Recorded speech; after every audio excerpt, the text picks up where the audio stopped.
Imaginemos por un momento la típica situación. Estás leyendo un artículo interesantísimo en la red, Ujú. haces clic en el enlace, te devoras el primer párrafo y justo cuando la historia alcanza su punto álgido, ¡pum! El temido muro de pago. Exacto. Una ventana enorme que te bloquea la pantalla y te exige una suscripción mensual de, no sé, 10 euros, solo para poder continuar leyendo ese texto. Ya es frustrante. O, a ver, pensemos en la domótica del hogar. Tienes unas bombillas inteligentes o un termostato que de pronto un buen día dejan de funcionar. Y te vuelves loco buscando el fallo. Totalmente. Y resulta que es porque hay que actualizar la tarjeta de crédito para renovar un servicio en la nube del que ni te acordabas. O sea, vivimos atrapados en la era de la fatiga de las suscripciones. Sí, la verdad es que es un agotamiento constante para quienes nos escuchan y para todo el mundo. Pero y aquí viene lo fuerte, resulta que la solución para acabar con toda esta fricción lleva décadas escondida, literalmente, en el código original de Internet. Es una pasada, sí. Así que hoy iniciamos un nuevo análisis a fondo, una inmersión con una misión muy clara. Vamos a desgranar unos documentos fascinantes sobre cómo un código de error informático olvidado de los años 90 está siendo resucitado. Y resucitado por pesos pesados, ¿eh? Justo. Gigantes como Coinbase y Cloudflare se han metido de lleno para crear el protocolo X402, o sea, un sistema que promete automatizar los pagos a través de inteligencia artificial Ujú. y que podría transformar radicalmente la forma en la que el dinero se mueve por Internet.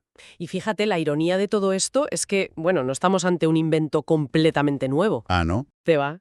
Quienes diseñaron la arquitectura básica de Internet ya anticiparon este problema hace muchísimo tiempo. A ver, todo el mundo conoce el famoso error 404 de página no encontrada, ¿verdad? Sí, claro, el clásico de cuando un enlace está roto. Exacto, que es básicamente el servidor diciendo que el recurso no existe. Pero en los albores de la web se definió otro estándar, el HTTP 402. Vale. Su directriz era súper simple. Pago requerido. O sea, la visión original de los creadores era que el propio navegador web pudiera gestionar microtransacciones de forma nativa para acceder a contenidos. Pero claro, cualquiera que haya navegado en los últimos 30 años sabe que el error 402 pues prácticamente no se ha visto nunca en un entorno real. Es como un fantasma. Total. Y el análisis que manejamos hoy explica que esta idea fracasó básicamente porque la carretera se construyó antes de que existieran los coches adecuados. Esa es una muy buena analogía. Es que, claro, en los años 90 no había sistemas unificados. O sea, pedirle a un navegador que procesara un pago significaba intentar conectar miles de bancos, diferentes divisas, regulaciones locales. Todo en cuestión de un milisegundo. Imposible. Justo. Internet tenía la sintaxis para pedir dinero, sí, pero le faltaba el motor financiero para moverlo. Exacto. A ver, el protocolo HTTP es técnicamente un protocolo sin estado, Ujú. lo que significa que cada petición es independiente. No retiene información sobre quién eres o, más importante aún, cuánto dinero tienes en el banco. Dale, tiene sentido. Entonces, para realizar un pago tradicional hoy en día, hay que salir de esa arquitectura básica. Cargar una pasarela de pago, contactar con el banco adquiriente, pasar por toda la red de tarjetas. Tipo Visa o Mastercard. Eso es. Luego hay que verificar el saldo en el banco emisor y devolver la autorización. Vamos, que es un proceso súper pesado y costoso. Una burocracia digital tremenda. Totalmente.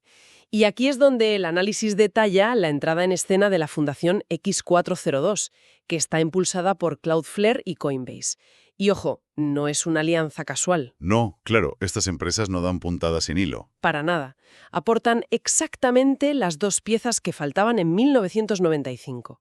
Por un lado, infraestructura de red ultra rápida y por otro, liquidez programable. Vale, vamos a detenernos en esa alianza, paso a paso, porque resulta clave para entender la mecánica debajo del capó. A ver, Cloudflare gestiona una parte gigantesca del tráfico mundial de Internet.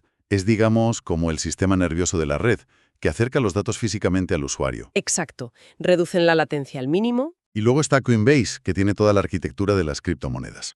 Pero, si soy completamente sincero, esto me genera una duda inmediata. Dispara. Hoy en día, nuestros navegadores ya tienen guardados los datos de las tarjetas de crédito. O sea, podemos comprar casi cualquier cosa poniendo la huella dactilar en el móvil o con un solo clic. ¿Ya? Entiendo por dónde vas. Si ya hemos logrado reducir la fricción humana a un solo segundo, ¿por qué narices necesitamos meter a una inteligencia artificial y criptomonedas estables de por medio? Da la sensación de estar complicando un sistema que, bueno, ya es fácil y funciona. Parece contradictorio, lo sé. Pero la realidad que exponen los documentos es que nuestras tarjetas de crédito actuales, por muy guardadas que estén en Chrome o en Safari, siguen siendo el verdadero cuello de botella. Por las comisiones. Exacto. No se trata del tiempo que tarda un dedo humano en pulsar un botón, sino de la viabilidad económica de la propia transacción. Claro. Las redes de tarjetas tradicionales cobran una tarifa fija más un porcentaje por cada operación. Que suele ser bastante alto. Efectivamente. Imagina que un creador de contenido quiere cobrar, no sé, 3 céntimos por leer un párrafo de su artículo. Vale. Si la comisión bancaria mínima es de 30 céntimos, pues se come el pago entero. Genera pérdidas inmediatas. Ostras, claro. Pierdes dinero por cada cliente que te lee. Justo. Lo que hace el protocolo X402, y esto es fundamental, no es añadir un intermediario más. Es sustituir un sistema bancario entero, que es lento y costoso, por un código matemático que se ejecuta de forma totalmente invisible. Entiendo perfectamente el problema de las comisiones bancarias para los micropagos, eso está clarísimo. Pero, a ver, si hablamos de criptomonedas, el remedio históricamente ha aparecido bastante peor que la enfermedad. Sí, la fama que tienen no es la mejor. Es que cualquiera que haya interactuado con cadenas de bloques como Ethereum sabe que las comisiones de red, el famoso gas que le llaman, pueden dispararse a 5 o 10 dólares por una simple transferencia. Ujú, totalmente cierto. Entonces, pagar 5 dólares de comisión para enviar 3 céntimos, pues tampoco tiene ningún sentido técnico ni económico. Y por eso el análisis profundiza en cómo el X402 esquiva ese problemón utilizando lo que se llama redes de capa 2 o Layer 2 y canales de estado. Vale, explícanos esto un poco porque suena técnico. A ver, te lo resumo. Cuando el navegador intenta acceder al contenido y el servidor responde con ese moderno X402 de pago requerido, no se ejecuta una transacción en la cadena de bloques principal de forma inmediata. Ah, vale. Lo que ocurre es que el agente automático del usuario abre un canal directo con el servidor, un túnel privado, por así decirlo. A ver, para visualizarlo mejor, es como cuando entras a un bar, le das la tarjeta al camarero y abres una cuenta para toda la noche. Sí, De modo que no tienes que pasar la tarjeta por el datáfono con cada puñetera cerveza que pides, sino que pagas todo al final. es una analogía perfecta, brutal. El agente abre esa cuenta en el bar mediante un contrato inteligente. ¿Vale? A partir de ahí, mientras el usuario lee párrafos o consume segundos de un vídeo, el agente va enviando fracciones microscópicas de un céntimo en forma de divisas estables. Las famosas stablecoins. Eso es, como el USDC, que siempre equivale a $1, evitando así la volatilidad. Claro, no quieres que tu céntimo pase a valer 1.000 euros de repente. Exacto. Y estas microtransacciones fluyen por ese canal privado sin pagar comisiones de red por cada una. Solo cuando el usuario cierra la pestaña del navegador, el canal se cierra y se liquida el total en la cadena de bloques. Madre mía. Y todo este proceso, desde el intercambio de claves hasta la autorización de la divisa, ocurre en milisegundos. Como dice el manifiesto que hemos analizado, con una sola línea de código integran esta liquidez. El humano no hace clic en nada, simplemente lee. O sea, el rechazo inicial de la web, ese error, no es un muro, es el detonante de un apretón de manos digital entre máquinas. Justo, un saludo entre agentes. Y claro, si tenemos una tubería por la que el valor puede fluir sin fricción en milisegundos y sin que un humano tenga que aprobar cada céntimo, ostras, las aplicaciones prácticas cambian por completo las reglas del juego. La reescriben por completo. El análisis explora esto, dividiéndolo en dos grandes bloques. Tenemos, por un lado, la cadena de suministro gestionada por inteligencia artificial y, por otro, la micropersonalización de contenidos. Exacto. Empecemos por la logística, si te parece, porque lo que describen los documentos roza la ciencia ficción, aunque ya se esté probando. Es alucinante. A ver, el ecosistema de empresa a empresa, o B2B, es donde el X402 muestra su mayor potencial disruptivo. Ujú. Imaginemos un centro de datos masivo, enorme. Un agente de inteligencia artificial que supervisa los servidores detecta que, basándose en análisis predictivos, un lote entero de discos duros está a punto de fallar. Vale, hasta aquí, tecnología que ya existe. Sí, pero tradicionalmente este sistema solo enviaría una alerta. Un técnico humano la revisaría, se tomaría su tiempo, pasaría una orden al departamento de compras y este emitiría una factura a un proveedor. Vamos, un proceso que te puede llevar días o semanas fácilmente. Exactamente.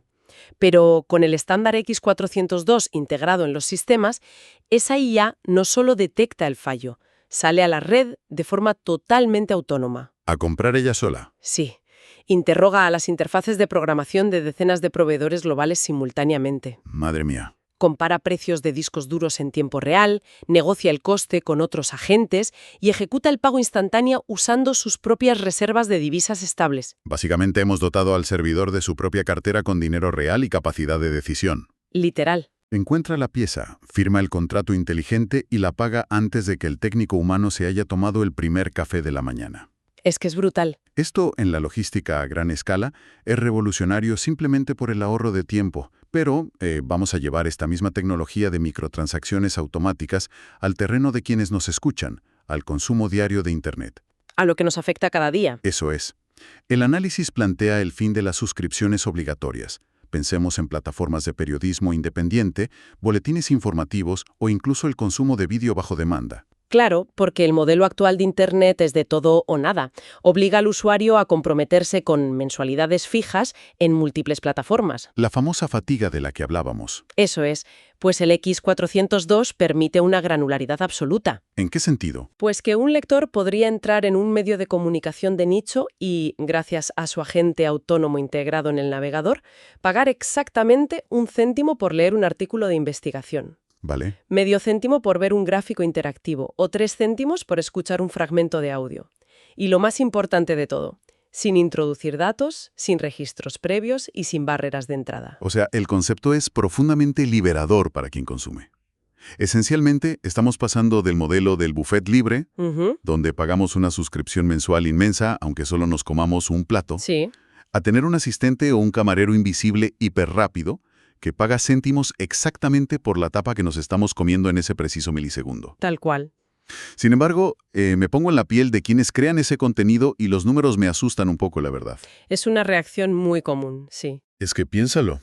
Si un periodista independiente pasa de tener, digamos, 1.000 suscriptores fieles que le pagan 10 euros al mes, a cobrar fracciones minúsculas de céntimo solo cuando alguien lee sus textos al azar, ¿no estamos destruyendo su modelo de negocio? ¿Ya? Suena peligroso. Suena a una precarización brutal del trabajo creativo, ¿no? Esa es, sin duda, la principal reticencia inicial en cualquier transición económica de este tipo. Sin embargo, los datos que aportan las fuentes muestran una dinámica muy diferente, basada en el volumen y en la conversión. A ver, explícame eso.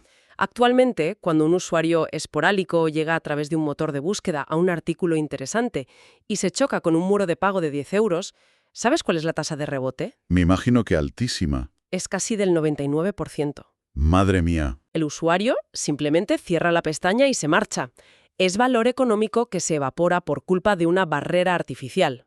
Claro, es lógico, porque nadie va a pagar la suscripción de un mes entero de un periódico de otra ciudad solo para leer una noticia local aislada que le ha llamado la atención en ese momento. Justamente, lo fascinante de esto es que lo que hace el 402 es monetizar esa inmensa zona gris de usuarios esporádicos. Ujú. Al eliminar el muro y hacer que el pago de 1 céntimo sea invisible e indoloro, la tasa de conversión se dispara. Vale, ya veo por dónde vas. Un creador ya no depende de convencer a 1.000 personas para que se suscriban por 10 euros. En su lugar, puede recibir micropagos de 1 millón de personas que acceden a su contenido de forma casual a lo largo del mes. Cambia por completo las reglas. Totalmente. La rentabilidad ya no se basa en exprimir un margen alto de un grupo cautivo, sino en un volumen masivo de fricción cero. Tiene mucho sentido. O sea, es la economía de la escala llevada al extremo más absoluto gracias a la automatización. Eso es. Pero, y aquí viene el pero, hay un elefante en la habitación enorme que no podemos ignorar en este análisis. A ver. Dar fluidez al dinero está muy bien, genial, pero si yo instalo este agente autónomo en mi navegador y lo conecto a mi cartera de stablecoins para que vaya pagando céntimos por la red, ¿dónde narices está el freno de emergencia? La seguridad, claro. Exacto. ¿Qué impide que un error en el algoritmo de mi agente o yo qué sé, una página web maliciosa agote mis ahorros pagando miles de artículos en un minuto sin que yo me dé cuenta? O sea, darle a una IA acceso directo a una cartera suena como dejar las llaves de la caja fuerte puestas en la puerta. Es el sueño de cualquier pirata informático. Y ese es el punto más crítico que aborda el análisis cuando evalúa los riesgos y la viabilidad técnica del modelo. Esto plantea una cuestión muy importante sobre la ciberseguridad y el control de daños en un entorno de agentes autónomos. Lógico. Para que este sistema no sea un peligro financiero absoluto, la arquitectura no puede depender de una tarjeta sin límite. Y aquí es donde entra en juego la naturaleza programable del dinero sobre cadenas de bloques. Los usuarios no dan acceso directo a toda su cuenta bancaria. Vale, entonces, para usar una imagen clara, no es como dejarle a la máquina la llave de nuestra caja fuerte principal. No, ni de broma. Sería más bien como una de esas máquinas expendedoras de los aeropuertos, ¿no? El dinero no está suelto en un cajón, sino que el agente autónomo opera bajo un contrato inteligente restrictivo. Exactamente. La tecnología detrás de X402 permite establecer reglas inmutables en el propio código del dinero. Ah, muy interesante. El usuario configura parámetros estrictos. Por ejemplo, le dices al sistema, el agente solo puede gastar un máximo de $2 al día en total. Vale, un tope diario. Eso es. Y además, no puede pagar más de 5 céntimos por un artículo de texto individual. E incluso puedes añadir que requiere autorización biométrica explícita en el móvil, tu huella o tu cara, si una transacción supera los 50 céntimos. O sea, tú pones las reglas del juego antes de empezar. Justo. El contrato inteligente actúa como un algoritmo de contención. Si una web intenta cobrar de más o se vuelve loca, la transacción simplemente falla a nivel criptográfico. No hay tutía. Bueno, me deja un poco más tranquilo. Pero incluso con esos candados a nivel individual, el análisis subraya que escalar este ecosistema a nivel global presenta unos baches regulatorios muy serios. Uf, la regulación es otro mundo. Claro, es que estamos hablando de una red interconectada de contratos inteligentes y divisas estables, y hoy por hoy, el mapa normativo mundial es un campo de minas. Totalmente. En Europa hemos implementado legislaciones muy estrictas, como la ley MiCA, para controlar las criptomonedas, mientras que en Norteamérica el enfoque es distinto, y en partes de Asia operan bajo unas reglas completamente diferentes. Y esa fragmentación regulatoria es, según todos los documentos, la mayor amenaza existencial para el éxito del X402, porque la interoperabilidad es el núcleo absoluto del sistema. Claro, si no se entienden entre ellos. Volvamos al ejemplo del agente de IA que compra discos duros. Vale. Si el agente opera desde un servidor en Alemania y el proveedor más barato está en Singapur, la transacción en milisegundos solo funciona si la divisa estable que usan y el protocolo criptográfico son legalmente reconocidos y compatibles en ambas jurisdicciones. Que ya es mucho suponer. Exacto. Si las regulaciones obligan a pasar verificaciones de identidad que son incompatibles o bloquean ciertos tipos de stablecoins en las fronteras digitales, pues esa fluidez automática se rompe. La fricción vuelve a aparecer y el protocolo pierde su propósito. Es como construir una red mundial de trenes de levitación magnética ultrarrápidos maravillosos, pero descubrir que el ancho de las vías cambia drásticamente en la frontera de cada país Exacto. El tren tiene que frenar. y la eficiencia desaparece por completo.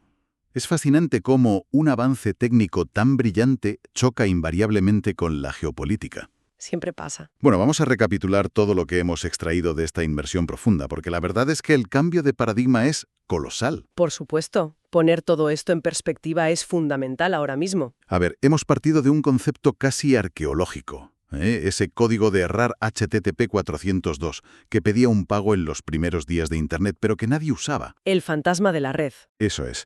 Luego hemos visto cómo la alianza entre gigantes de la infraestructura como Cloudflare y plataformas de liquidez como Coinbase pues ha inyectado por fin la tecnología necesaria para que funcione. Esquivando las altas comisiones bancarias tradicionales. Justo, mediante esas redes de capa 2 y los canales de estado que comentabas. Y hemos explorado un futuro inmediato casi presente, donde agentes autónomos negocian en milisegundos para mantener cadenas de suministro enteras. Y donde el agobio tremendo de los muros de pago y las suscripciones masivas desaparece, sustituido por un consumo verdaderamente a la carta, donde pagamos céntimos invisibles solo por lo que leemos o vemos. Una micropersonalización real. Todo esto, claro está, si se logra blindar la seguridad de las carteras y sobre todo unificar las normativas internacionales, que tiene tela. Sí, el resumen refleja perfectamente la magnitud del cambio. O sea, estamos ante la transición de un Internet de la información a un Internet del valor automatizado. Un Internet sin fricción, sin esperas y, lo más loco, sin humanos gestionando cada céntimo. Es una revolución. Pero para cerrar, hay una consecuencia de esta automatización que me parece vital dejar sobre la mesa para que quienes nos escuchan reflexionen un poco. A ver, cuéntanos. Es algo que se deriva lógicamente de los mecanismos que hemos analizado hoy. Hemos hablado de agentes autónomos que rastrean proveedores, comparan precios y ejecutan pagos en milisegundos, buscando siempre, siempre la mayor eficiencia, ¿verdad? Sí, la IA del almacén logístico. Pues ahora imaginemos ese sistema escalado globalmente. ¡Ostras! Millones de inteligencias artificiales operando a la vez. Exacto. Si millones de agentes están realizando billones de microtransacciones por segundo en el sector B2B, ajustando la oferta y la demanda a velocidades luz, la gran pregunta es, ¿cuánto tiempo pasará hasta que los algoritmos, en su búsqueda constante de optimización, empiecen a manipular y dictar los precios de las materias primas a nivel global? Madre mía, es que pueden crear fluctuaciones en segundos. Exacto. Llegará un punto en el que el mercado mundial opere con una complejidad, una interdependencia y una velocidad que las instituciones humanas y los reguladores tradicionales sean completamente incapaces, no ya de controlar, sino simplemente de comprender. Un mercado incomprensible para el cerebro humano. Totalmente. Dejaremos de observar la economía para pasar a ser meros espectadores de un mercado gestionado íntegramente por máquinas.